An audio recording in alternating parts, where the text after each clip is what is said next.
Una mujer que esperaba con ansias la llegada de su hijo fue brutalmente atacada en su propio departamento en medio de la noche. Las autoridades iniciaron una investigación que pronto destaparía una serie de hechos inquietantes y sorprendentes. Con el paso de los días, los detectives fueron desentrañando aquel caso enredado, pero el desenlace fue tan perturbador que incluso los más experimentados oficiales quedaron en shock ante la verdad que se reveló.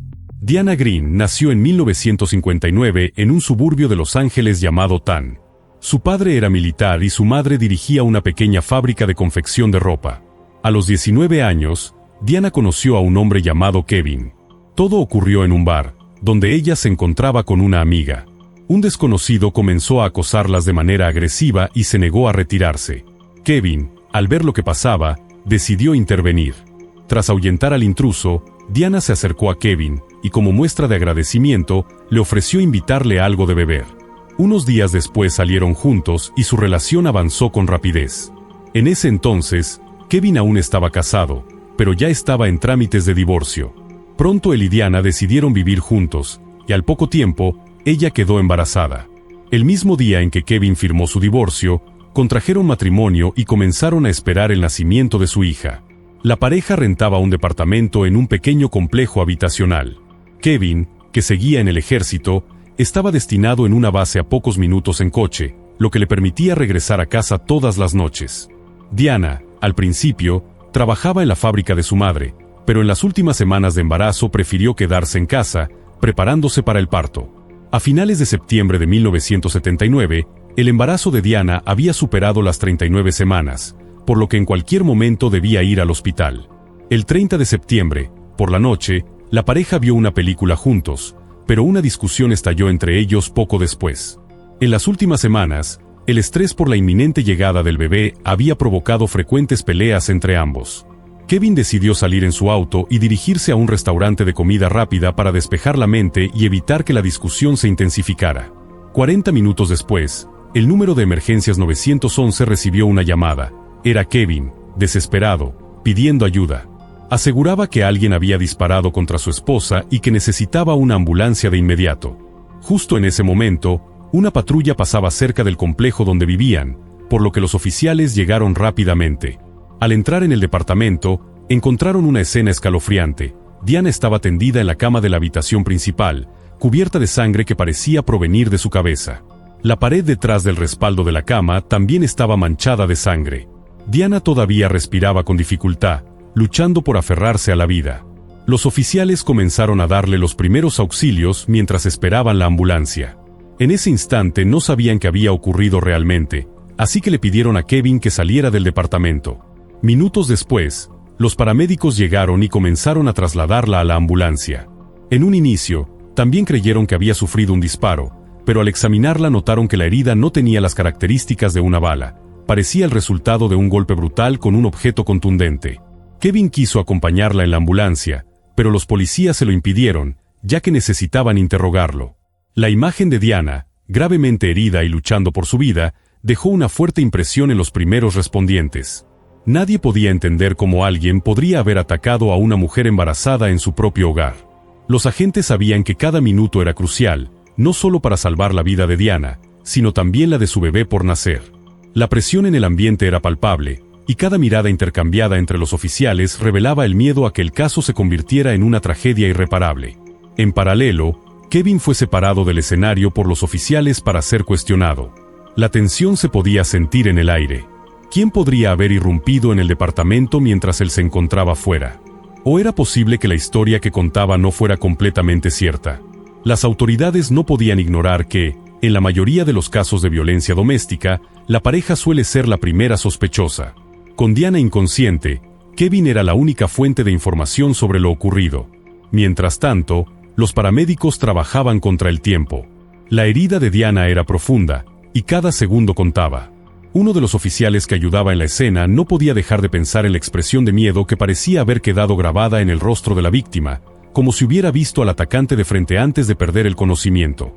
El caso apenas comenzaba, pero el ambiente oscuro y lleno de incertidumbre ya presagiaba que la verdad sería difícil de aceptar.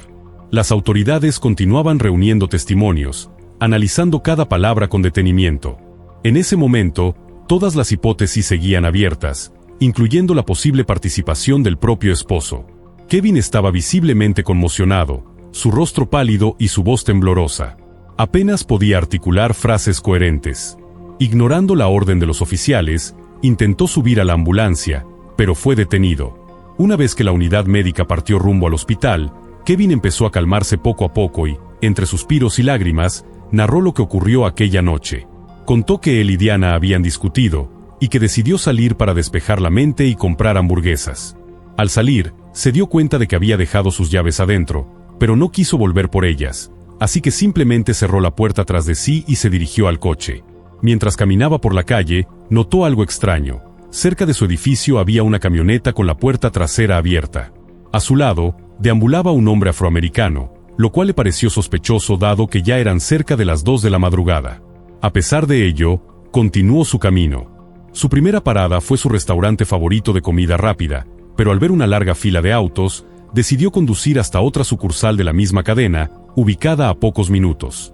Allí compró varias hamburguesas y regresó a casa. Dijo que todo el recorrido le tomó alrededor de 40 minutos. Al llegar, notó que la puerta del departamento estaba entreabierta. Extrañado, entró y fue entonces cuando escuchó unos ruidos extraños, similares a un ronquido. Al entrar a la habitación, encontró a Diana bañada en sangre, apenas con vida, luchando por respirar. Sin perder un segundo, llamó al 911. Sin embargo, su relato comenzó a generar ciertas dudas entre los agentes. Primero, les resultaba poco creíble que alguien decidiera salir por comida en plena madrugada luego de una pelea doméstica. Segundo, el tiempo que afirmó haber tardado unos 40 minutos parecía excesivo, considerando que los 2 restaurantes que mencionó estaban relativamente cerca. No obstante, al revisar la bolsa de comida, los oficiales notaron que aún estaba caliente, y el recibo mostraba claramente la hora y la dirección del segundo restaurante, lo que validaba parte de su versión.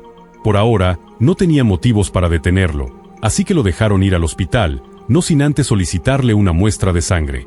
En aquella época, la tecnología de ADN aún no estaba disponible, pero la sangre aún podía analizarse para determinar el tipo y compararlo con otros rastros hallados en la escena del crimen. Mientras tanto, en el hospital, los médicos comprobaron que la herida en la cabeza de Diana no había sido provocada por un arma de fuego. Las características del trauma sugerían que se había utilizado un objeto pequeño pero contundente, posiblemente un trozo de madera o una barra metálica. El ataque fue brutal, varios golpes secos dirigidos al cráneo. Diana cayó en coma, y durante horas los doctores lucharon por salvar tanto su vida como la del bebé. Afortunadamente, lograron estabilizarla. Los preparativos para una operación de emergencia comenzaron de inmediato. Por su parte, los investigadores solicitaron a los forenses que realizaran un examen completo, incluyendo pruebas para determinar si Diana había sido víctima de agresión sexual. Este procedimiento era estándar, pero además los oficiales, desde el primer momento en que vieron la escena, sospecharon que podía haberse cometido un ataque sexual. El cuerpo de Diana estaba en una posición extraña, lo que intensificó las alarmas de los agentes. Poco tiempo después, los resultados confirmaron sus peores temores. Había presencia de semen masculino. Pero esto no resolvía el caso, al contrario, lo complicaba. Kevin admitió haber tenido relaciones sexuales con su esposa horas antes de la agresión, algo que no podían descartar como explicación para los rastros hallados. Además, sin análisis de ADN, era imposible saber si el semen pertenecía a él o a otra persona. Esto dejó a los investigadores atrapados en un callejón sin salida, al menos momentáneamente. Cada evidencia encontrada parecía levantar más preguntas que respuestas. En los pasillos del hospital, la atmósfera era tensa y pesada. Los médicos luchaban por mantener con vida a Diana, mientras los detectives empezaban a temer que no podrían obtener su testimonio. Cada minuto que ella permanecía en coma alejaba la posibilidad de que pudiera identificar a su agresor. En paralelo, la presión crecía por parte de los superiores del departamento de policía, que querían resultados rápidos. No se trataba de cualquier ataque, era un intento de asesinato a una mujer embarazada, en su propio hogar, en medio de la noche. La comunidad entera comenzaba a alarmarse. Los oficiales que interrogaron a Kevin volvieron a revisar su declaración varias veces. Aunque parte de lo que dijo coincidía con los datos verificados, como el recibo de comida, había inconsistencias temporales y detalles vagos que no podían ignorarse. Además, la aparición de la camioneta y del hombre desconocido planteaba una posibilidad alternativa, aunque no menos perturbadora. Si Kevin decía la verdad, Entonces había un agresor suelto, capaz de irrumpir en casas, atacar mujeres vulnerables y escapar sin dejar rastro. Los investigadores sabían que estaban ante un caso que podría volverse aún más oscuro. Las siguientes horas serían cruciales. El estado de salud de Diana aún pendía de un hilo, y los detectives sabían que una sola palabra de ella podría cambiarlo todo. ¿Había sido su esposo? ¿O un intruso desconocido? La verdad, por más dolorosa que fuera, pronto comenzaría a salir a la luz. Poco se podía hacer con la muestra biológica recuperada del agresor.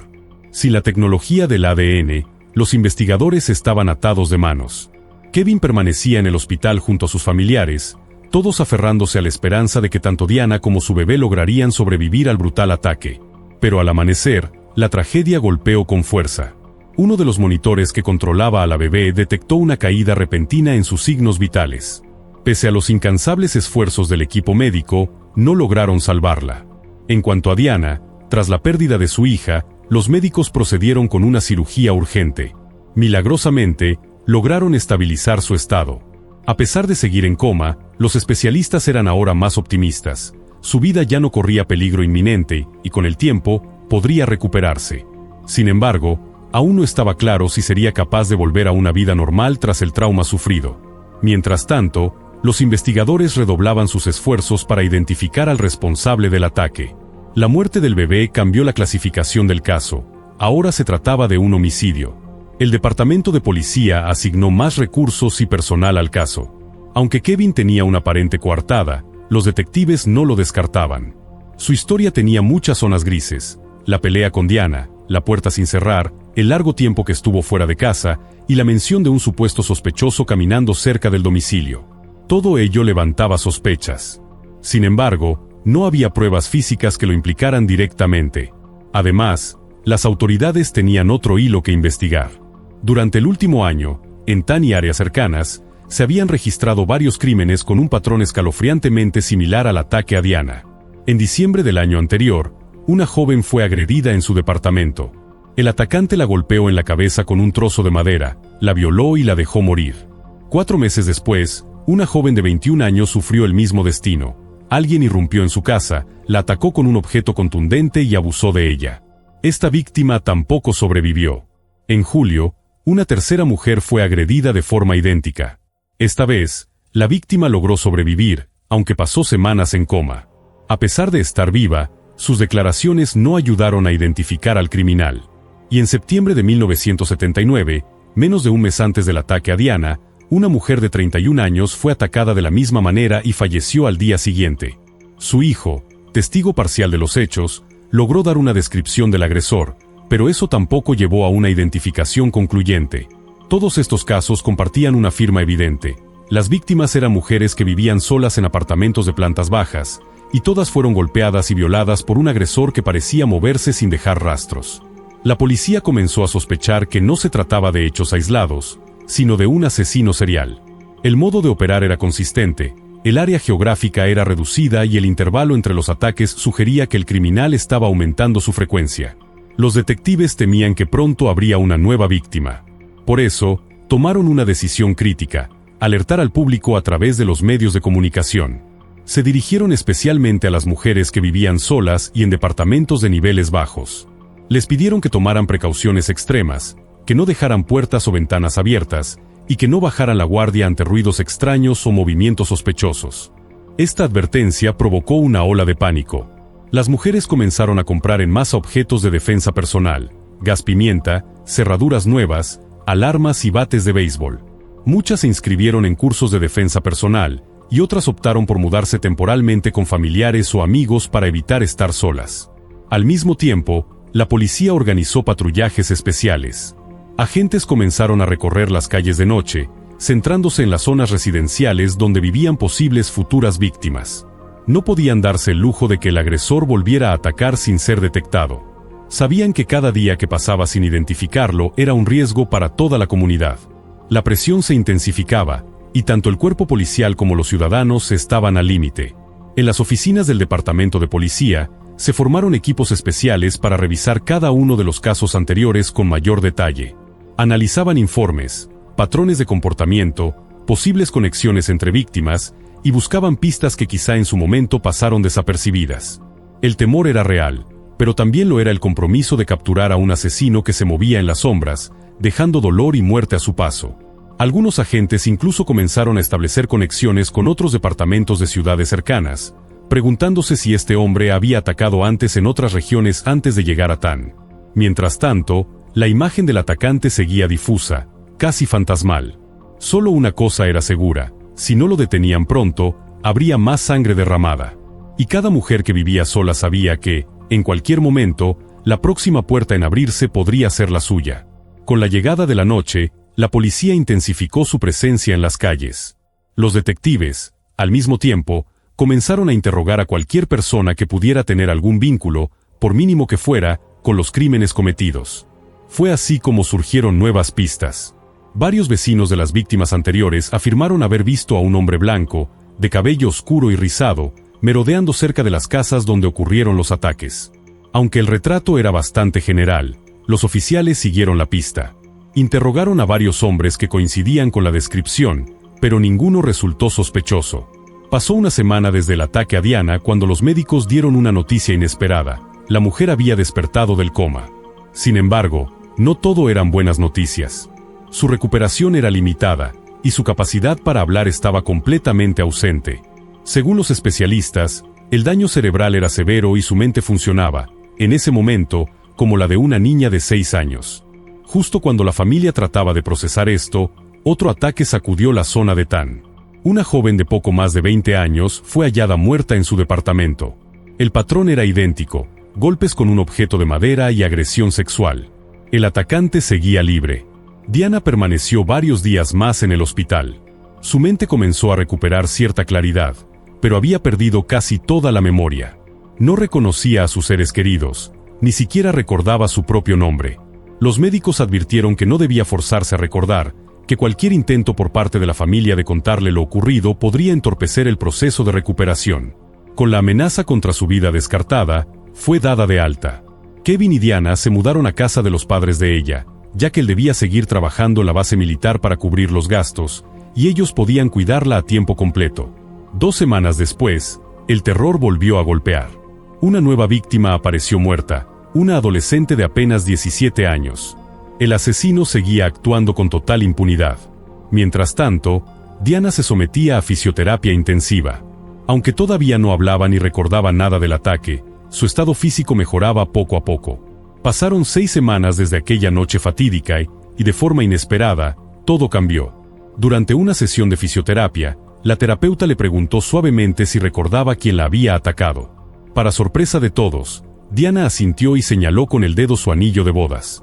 Cuando su madre llegó a recogerla, la fisioterapeuta le contó lo ocurrido. La mujer, con cautela, le preguntó: ¿fue Kevin quien te hizo esto? Diana, sin dudarlo, volvió a asentir. En ese instante, su madre no perdió tiempo y la llevó directamente a la estación de policía. Allí, relató todo al detective principal. El oficial interrogó a Diana con cuidado y recibió una impactante confirmación. Ella recordaba el momento exacto del ataque y afirmaba que el agresor había sido su propio esposo. La declaración cambió completamente el rumbo de la investigación. Hasta ese momento, los detectives estaban convencidos de que el culpable era el mismo individuo que había atacado a otras mujeres en la región. Pero ahora, una nueva pregunta surgía con fuerza: ¿podía Kevin ser en realidad el autor de todos esos crímenes?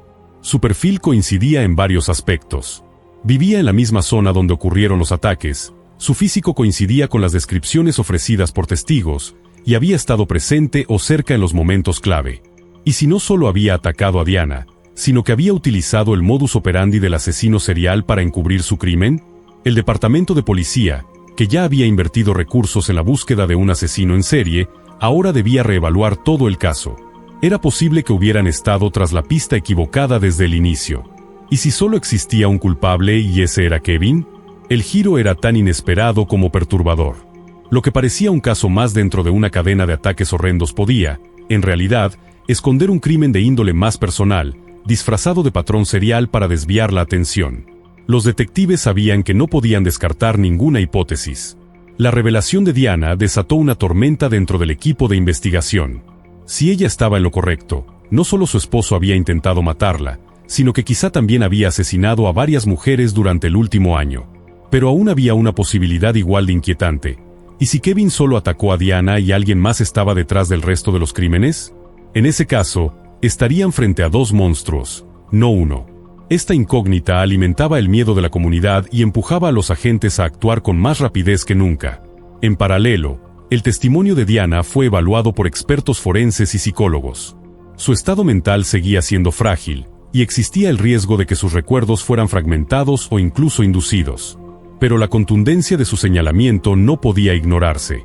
Los investigadores comenzaron a rastrear los movimientos de Kevin con más precisión, cruzando fechas, ubicaciones y actividades. Si había alguna conexión real entre él y los demás crímenes, tarde o temprano saldría a la luz. Lo que estaba en juego era más que la resolución de un caso, era la seguridad de toda una ciudad. A medida que más piezas encajaban en el rompecabezas, el clima entre los investigadores oscilaba entre la incredulidad y la determinación. Habían dedicado meses a cazar a un asesino invisible, y ahora se enfrentaban a la posibilidad de que había estado frente a ellos todo el tiempo, oculto tras una historia de matrimonio, una rutina militar y una supuesta coartada. La verdad, como en muchos casos, no solo dolía, podía destruir por completo las certezas que los agentes habían construido. El asesino había perfeccionado su método. Cada uno de sus ataques seguía un patrón tan similar que, de haber querido, Kevin habría podido replicarlo con facilidad para desviar cualquier sospecha. El detective a cargo del caso comprendía perfectamente que si arrestaban a Kevin de inmediato, existía el riesgo de que nunca se le pudiera vincular con los otros crímenes. Además, si el sospechoso notaba que le estaban vigilando, podría escapar antes de que se reunieran las pruebas necesarias. Por eso, el investigador tomó una de las decisiones más difíciles de su carrera. Le pidió a Diana y a su madre que fingieran que ella no había recuperado la memoria y que regresaran a casa con Kevin. El plan era tan riesgoso como doloroso. Volver a vivir con el hombre que había intentado matarla representaba un sacrificio enorme. Pero ambas aceptaron. Sabían que su colaboración podría ser crucial para atrapar a un asesino. La policía, por su parte, instaló vigilancia discreta sobre Kevin. Cada uno de sus movimientos sería observado con lupa. Mientras tanto, los agentes comenzaron a entrevistar a sus amigos, compañeros de trabajo y conocidos. Pronto, surgieron detalles inquietantes. Muchos sabían que la relación entre Kevin y Diana era tensa. Discutían con frecuencia, y varios vecinos habían escuchado gritos provenientes del apartamento. Algunos amigos de Kevin afirmaron que él solía quejarse constantemente de que Diana no quería mantener relaciones íntimas con él, especialmente durante los últimos meses de embarazo. Sin embargo, cuando hablaba con otras personas, describía su matrimonio como algo ideal. Esa contradicción no pasó desapercibida. A pesar de estas revelaciones, durante los días de vigilancia Kevin no cometió ningún error. Su comportamiento era perfectamente normal. Iba a trabajar, regresaba a casa, no hacía desvíos ni visitas extrañas. A simple vista, no había nada fuera de lo común. Pero entonces llegó el informe del laboratorio, y con él, una nueva pista que cambiaría todo. Además del semen hallado, los expertos forenses encontraron restos de piel con trazas de sangre bajo las uñas de Diana. Al analizar estos restos, descubrieron que la sangre pertenecía a un hombre con el mismo tipo sanguíneo que Kevin. Era una coincidencia demasiado específica para ser ignorada. Con este nuevo dato en mano, los investigadores reconstruyeron una cronología probable de los hechos. Confirmaron que Kevin había estado efectivamente en el restaurante, tal como indicaba el recibo y como había declarado el cajero. Sin embargo, eso no lo exoneraba. Era posible, y ahora muy probable, que el ataque se hubiese producido antes de que saliera de casa. Eso explicaría por qué su salida a comprar hamburguesas había tomado más de lo esperado. Según su versión, solo fue a 2 locales cercanos, pero el trayecto completo le tomó 40 minutos. Tiempo suficiente para haber cometido el ataque, limpiarse, y luego marcharse a comprar comida para fabricar una coartada. Los detectives también interpretaron sus quejas sobre la falta de intimidad como un posible detonante. Kevin había dicho que si tuvieron relaciones ese mismo día, pero varios testimonios revelaban que Diana llevaba meses rechazándolo. Dado que el examen forense confirmó que ella fue víctima de una violación, se creyó que ese fue el verdadero motivo del ataque, una mezcla de frustración, ira y control. En una nueva conversación entre Diana y los agentes, la mujer confirmó que Kevin la había agredido sexualmente durante el ataque. Su madre, que la acompañaba, ya no podía soportar la situación. Afirmó que no podían seguir fingiendo ni un solo día más, y que era peligroso vivir bajo el mismo techo que ese hombre. Ante esta declaración, el detective decidió que era momento de actuar. La evidencia era suficiente, y lo prioritario era proteger a Diana y a su familia. Por eso, planearon su detención lejos de casa, para evitar cualquier tipo de confrontación o represalia. Kevin fue arrestado dentro de un supermercado. La operación se llevó a cabo con rapidez y sin complicaciones, exactamente como las autoridades lo habían planeado. Querían evitar a toda costa que Diana o su madre se vieran expuestas a un nuevo episodio de violencia o tensión. Una vez bajo custodia, Kevin fue informado de los cargos en su contra. El caso, que en un principio parecía parte de una cadena de crímenes cometidos por un asesino serial, ahora se centraba en él. Las autoridades estaban convencidas de que él había cometido al menos uno de los crímenes, y tal vez todos los demás. Tras el arresto, los medios comenzaron a especular sobre la posibilidad de que Kevin fuera el asesino que durante meses había sembrado el terror en Tan. La comunidad, aún con miedo, empezaba a respirar con algo más de tranquilidad. Pero los detectives sabían que el trabajo aún no estaba terminado. Quedaba por esclarecer si él también era responsable de los otros casos que, hasta ahora, seguían sin resolverse. Diana, por su parte, iniciaba un nuevo capítulo, uno en el que podría, al fin, empezar a sanar, lejos del hombre que había intentado destruirla. El proceso judicial que se avecinaba prometía ser largo y complejo. La fiscalía debía trabajar con extremo cuidado, dada la delicadeza de la memoria de Diana y la falta de pruebas físicas definitivas para conectar a Kevin con los demás crímenes. Sin embargo, en este caso específico, todo parecía encajar: el motivo, el acceso, la oportunidad y ahora también la evidencia biológica. El horror que comenzó con una pelea doméstica y terminó con una joven madre al borde de la muerte, finalmente daba paso a la búsqueda de justicia. Una justicia que, aunque tardía, sería implacable. La preparación del juicio se extendió por casi 10 meses. Durante ese tiempo, el estado físico de Diana mejoraba gradualmente. Aunque con esfuerzo, logró volver a hablar. Fue evaluada por diversos especialistas, quienes concluyeron que sus facultades mentales se habían recuperado lo suficiente como para que pudiera declarar de forma coherente y confiable. Su testimonio sería clave. Cuando llegó el día del juicio, Diana subió al estrado y, con voz temblorosa pero firme, señaló a Kevin como el responsable del ataque que casi le quita la vida. La defensa del acusado insistió en su inocencia, basándose en la supuesta coartada relacionada con su salida a comprar comida aquella noche.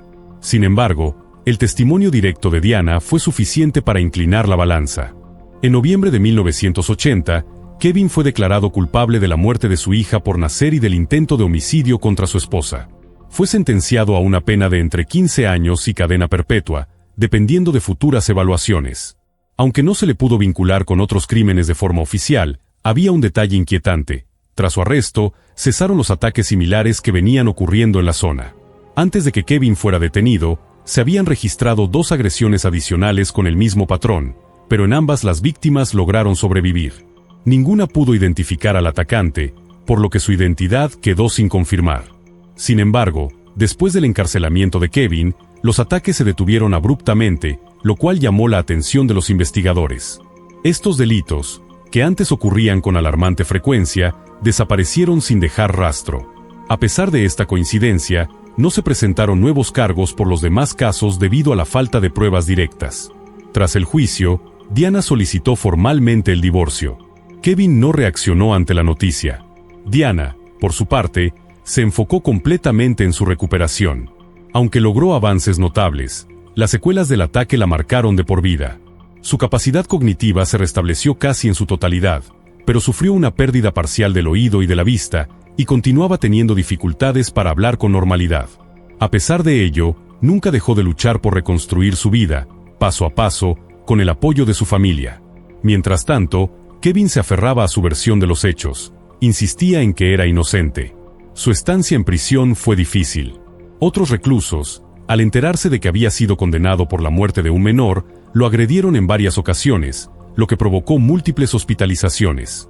Cuando tuvo la posibilidad de solicitar libertad condicional, su petición fue rechazada. En los años siguientes, presentó 3 nuevas solicitudes, todas negadas. La razón principal fue su negativa a aceptar responsabilidad, lo cual fue interpretado como una completa falta de remordimiento por sus actos. Con el paso de los años y la implementación del análisis de ADN en la investigación criminal, Kevin trató de que se reexaminaran las muestras recolectadas durante los primeros casos de agresión en la zona. Solicitó que se compararan con su perfil genético. No obstante, su petición fue denegada debido a que no tenía los recursos económicos para costear dichas pruebas. Así continuó la situación hasta 1996, cuando el Departamento de Policía reabrió formalmente la investigación sobre los crímenes que habían azotado la región de Tann y sus alrededores. Durante todos esos años, en laboratorios forenses se habían conservado cuidadosamente las muestras extraídas de las víctimas. Con los avances de la ciencia, los investigadores finalmente pudieron analizar el material genético y determinar si todos esos crímenes habían sido cometidos por la misma persona. También les permitía identificar de forma precisa al responsable. Aunque Kevin seguía siendo el principal sospechoso en los registros del caso, lo que encontraron los expertos cambió radicalmente la dirección de la investigación. El perfil de ADN obtenido no correspondía a Kevin. Los resultados revelaron que el material genético pertenecía a otro hombre, Gerard Parker. Su nombre ya figuraba en los archivos policiales. Fue arrestado ese mismo año tras abusar de una menor de edad en la misma zona. Nadie lo había relacionado antes con la serie de crímenes. Ahora, con esta nueva evidencia, se confirmaba que Parker era el verdadero responsable de aquellas agresiones que habían aterrorizado al condado. Este giro sorprendió a todos los involucrados. Por un lado, se descartaba finalmente la implicación de Kevin en los ataques seriales. Por otro, se confirmaba que el verdadero autor de esos crímenes había estado libre durante años sin que nadie lo vinculara con los hechos. Mientras tanto, Diana seguía adelante con su proceso de sanación. La verdad comenzaba a esclarecerse, aunque para ella el dolor y las secuelas del pasado nunca desaparecerían por completo. En aquel momento, los detectives no relacionaron el caso de Parker con la serie de ataques que investigaban, ya que el modus operandi era distinto. Mientras que las agresiones anteriores se habían cometido en horas nocturnas, dentro de las viviendas de las víctimas, Parker había secuestrado a una menor directamente en la calle. Desde entonces, Parker cumplía condena por ese crimen y, según los registros penitenciarios, estaba a punto de ser liberado en cuestión de días. Sin embargo, cuando se obtuvo el perfil genético de los casos no resueltos, todos los rastros de ADN coincidieron con el suyo. Fue entonces cuando los detectives también reconsideraron el caso de Diana. Aunque el ataque contra Diana se consideraba oficialmente resuelto, los agentes empezaron a cuestionar si realmente Kevin era el verdadero agresor. A partir de las nuevas pruebas, comenzaron a plantearse que aquel crimen también podía estar relacionado con la misma serie de ataques. El detalle que más llamó su atención fue que, durante aquellos años, Parker también prestaba servicio en la misma base militar que Kevin. Además, conducía una furgoneta oscura, justo como la que Kevin había mencionado en su declaración inicial, cuando dijo haber visto a un hombre merodeando cerca de su casa. Esa coincidencia reavivó las dudas. ¿Y si Parker había sido quien atacó a Diana? ¿Y si Kevin, sin saberlo, había sido testigo de la presencia del verdadero culpable sin imaginar el peligro que representaba? Para esclarecerlo, el fiscal local visitó personalmente a Kevin en prisión. Le explicó los recientes hallazgos en la investigación de los crímenes no resueltos y le pidió que proporcionara una muestra directa de su ADN para descartar cualquier implicación. Kevin, que llevaba años solicitando esa misma prueba, accedió de inmediato.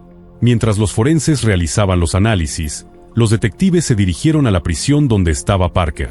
Aunque todavía no le presentaban cargos formales por la cadena de agresiones, los oficiales decidieron interrogarlo. Su intención era obtener una confesión. En un principio, Parker negó toda relación con esos crímenes. Pero los detectives, que habían revisado sus antiguos interrogatorios, encontraron un dato clave. Cuando fue arrestado por el ataque a la niña, había dicho que su época en el ejército había sido la mejor de su vida. Los agentes decidieron aprovechar esa debilidad emocional.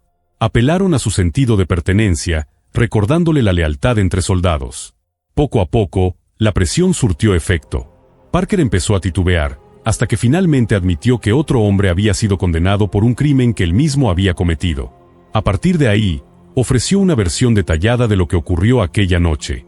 Afirmó que había ido a ese vecindario en su furgoneta con la intención de buscar a una nueva víctima, como había hecho en ocasiones anteriores.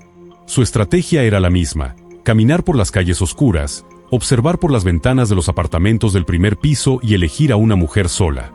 Pero esa noche, al acercarse a la casa de Kevin y Diana, escuchó una discusión proveniente del interior. Momentos después, vio salir a un hombre del domicilio y notó que la puerta quedó entreabierta. Parker esperó unos minutos y luego entró. Una vez dentro, atacó brutalmente a Diana y la agredió sexualmente. También aclaró que no conocía personalmente al esposo de la víctima, ya que ambos trabajaban en distintas áreas dentro de la base militar. Su relato coincidía perfectamente con la secuencia de los hechos descrita en el informe original.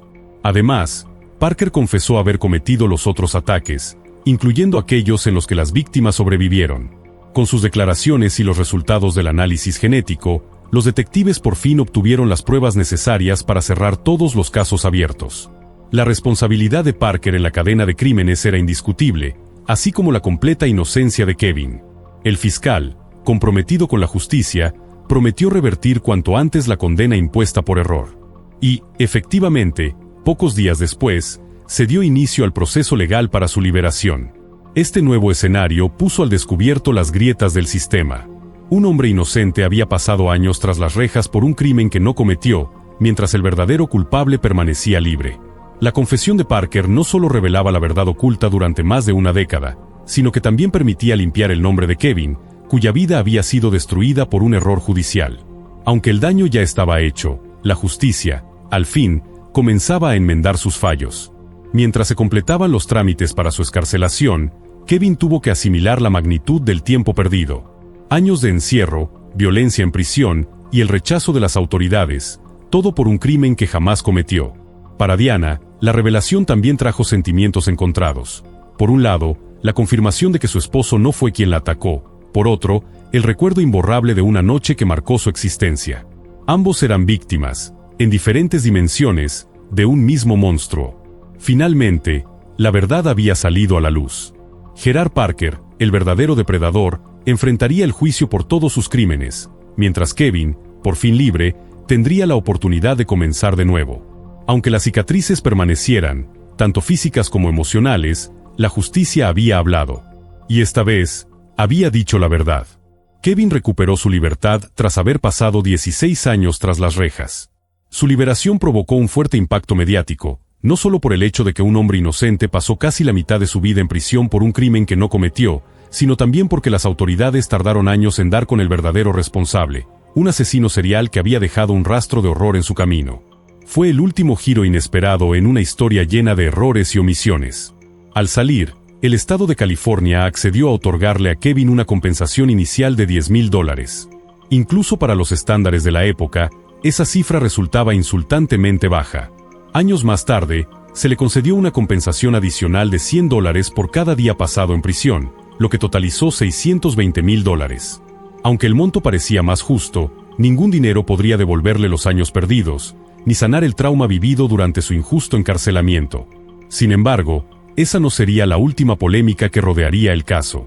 Pese a que Kevin fue exonerado y el ADN del verdadero atacante coincidía con el de Gerard Parker, Diana se negó a creer en su total inocencia. Antes de conocerse los resultados forenses, siempre sostuvo que Kevin había sido el único agresor. Pero luego de confirmarse que el material biológico encontrado en su cuerpo pertenecía a Parker, Diana ofreció una nueva versión de los hechos. Según ella, Kevin la atacó primero y luego abandonó la casa. Minutos después, Parker habría entrado y cometido una segunda agresión. Esta afirmación generó controversia, pues Parker aseguró que al ingresar al domicilio, la víctima estaba sola y sin señales visibles de agresión previa. Afirmó que fue él quien la golpeó por primera vez. La familia de Diana planteó una teoría aún más oscura, que Kevin y Parker estaban de alguna manera vinculados y que el primero permitió el ingreso del segundo deliberadamente. Alegaron que el hecho de haber dejado la puerta abierta esa noche era sospechoso. Sin embargo, Parker negó rotundamente haber tenido contacto alguno con Kevin. Explicó que la base militar donde ambos servían contaba con cientos de soldados, y que era perfectamente posible no conocer a todos personalmente. Además, para que esa teoría fuera cierta, Kevin habría tenido que saber que Parker era un violador en serie y haberle pedido deliberadamente cometer el crimen, algo que nunca fue probado. Kevin también negó cualquier relación con Parker y sostuvo firmemente que jamás habría hecho daño a Diana ni a su hija. Admitió que dejó la puerta sin llave porque no quiso volver por sus llaves tras la discusión, un error que, según él, lamentaba profundamente. Hasta hoy, asegura que no ha dejado de culparse por esa decisión. Por su parte, Diana se mantiene fiel a su versión, lo que podría tener una explicación médica. La grave lesión cerebral que sufrió pudo haber afectado su percepción de los hechos. Cuando salió del coma, Los médicos advirtieron a su familia que no le contaran lo sucedido, ya que su mente, aún en recuperación, era altamente vulnerable. En esa etapa, cualquier información recibida podía convertirse en una falsa memoria asumida como real. Incluso 16 años después, Diana seguía presentando secuelas. Tenía dificultades para procesar el lenguaje rápido, lo que indicaba que su sistema neurológico aún no se había recuperado del todo. Es probable que esa misma lesión sea la raíz de su convencimiento sobre la culpabilidad de Kevin. En cuanto a Gerard Parker, fue condenado a muerte en 1999. Sin embargo, la pena nunca se llevó a cabo. Pasó años en prisión esperando su ejecución, hasta que el estado de California estableció una moratoria sobre la pena capital. Desde entonces, permanece encerrado, sin que se haya fijado una fecha para su posible ejecución. Así, la historia de uno de los errores judiciales más trágicos de su época se cerró sin justicia plena para todas las partes. Una verdad que llegó tarde, una libertad que no compensó lo perdido, y heridas que jamás cerraron por completo.